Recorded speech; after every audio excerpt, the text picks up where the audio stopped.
Mga kaibigan, handa na ba kayo sa isang kwentong magpapakilabot sa inyong gabi? Sa gabing ito, samahan niyo ako sa isang paglalakbay sa dilim kung saan ang mga lihim ng nakaraan ay muling magbabalik upang guluhin ang kasalukuyan.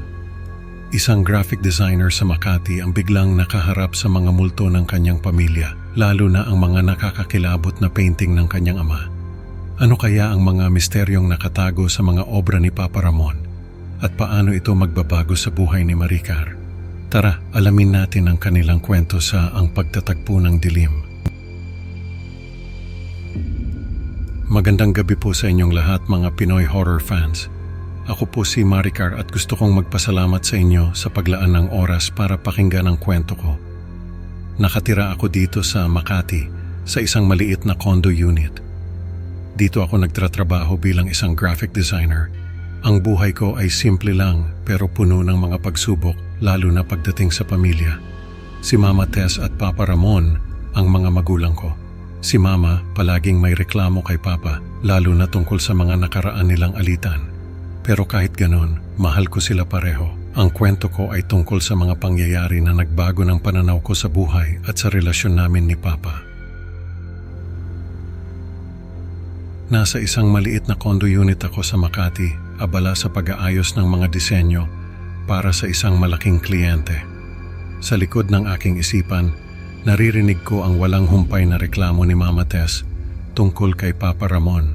Isang gabi, matapos ang isang mainit na pagtatalo, lumapit sa akin si Papa Ramon. "Anak, kailangan kong ikwento sa iyo ang dahilan ng lahat ng ito," sabi niya, habang ang mga mata niya ay puno ng kalungkutan. "Ang pagtataksil ko ang dahilan kung bakit nagpakamatay si Lola Nena," sabi ni Papa Ramon. Ang boses niya ay nanginginig. Hindi ko matanggap ang sarili ko mula noon. Napatigil ako, hindi makapaniwala sa narinig ko. "Papa, bakit ngayon mo lang sinabi?" Tanong ko, ramdam ang bigat ng kanyang mga salita. Matapos ang maraming pakiusap mula kay Papa Ramon, nagdesisyon akong makipagkita sa kanya.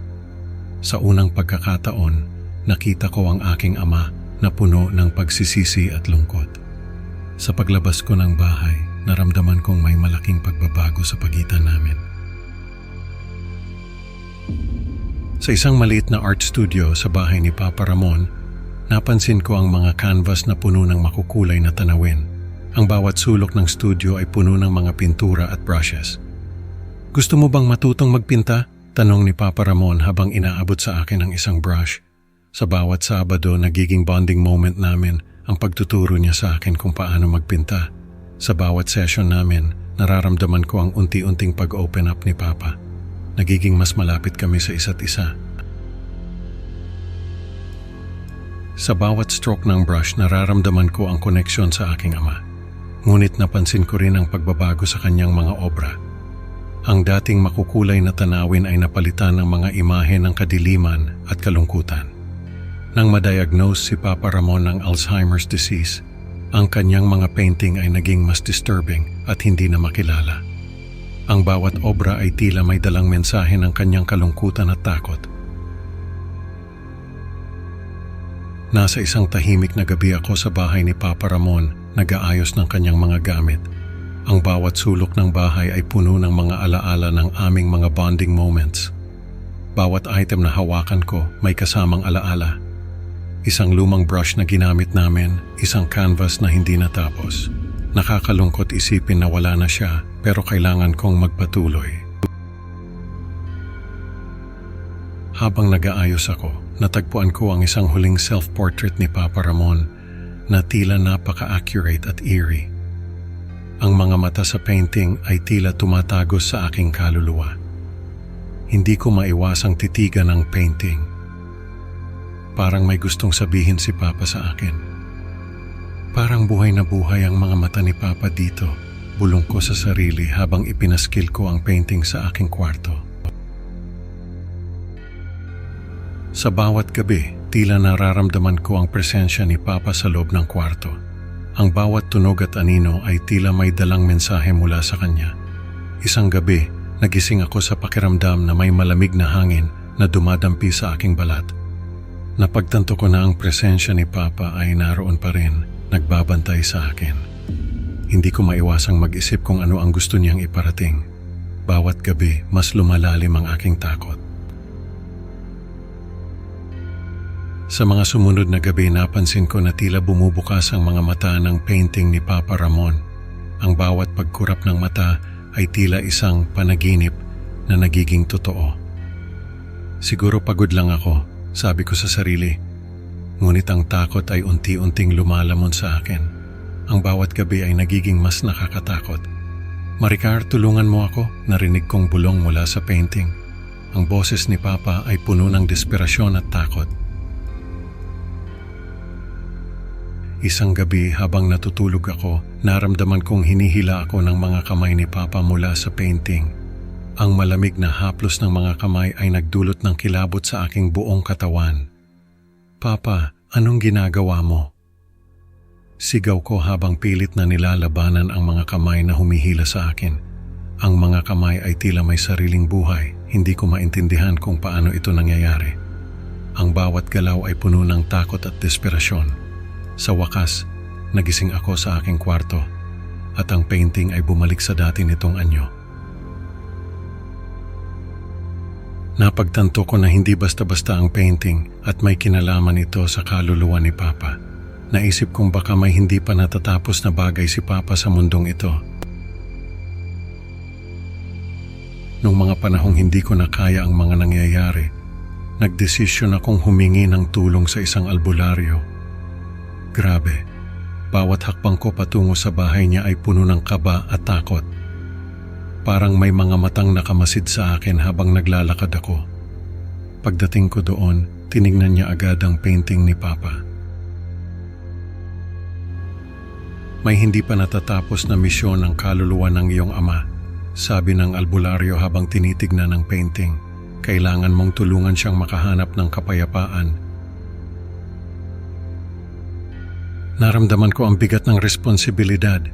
Paano ko tutulungan si Papa? Parang biglang bumigat ang mga balikat ko. Papa, anong kailangan mong gawin? Tanong ko habang nakatingin sa painting. Ang mga mata ni Papa ay tila sumasagot sa akin, parang may gustong iparating. Isang gabi, habang natutulog ako, muling lumabas ang mga kamay ni Papa mula sa painting. Ang bawat galaw ay puno ng takot at desperasyon. Papa, ano nang kailangan mong gawin?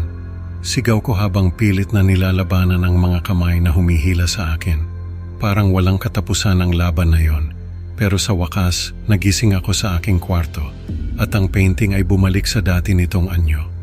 Napagtanto ko na kailangan kong tulungan si Papa upang makahanap ng kapayapaan.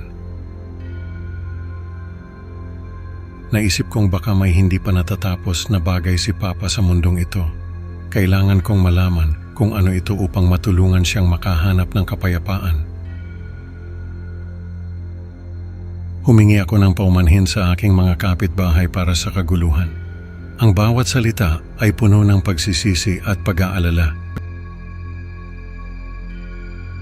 Nakita ko si Mama Tess na bumisita sa puntod ni Papa Ramon, sabi ng isang kapitbahay. Mukhang nagdala ng kapayapaan ang pagbisita niya. Napagtanto ko na ang pagpapatawad at pag-ayos ng mga sugat ng nakaraan ay mahalaga para sa kapayapaan ng mga kaluluwa. Ang bawat hakbang patungo sa puntod ni Papa ay puno ng pag-asa. Sa huli naramdaman ko ang isang kakaibang katahimikan sa aking puso.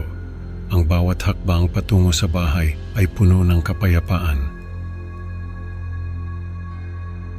Ang katahimikan na ito ay tanda ng paglaya ng kaluluwa ni Papa.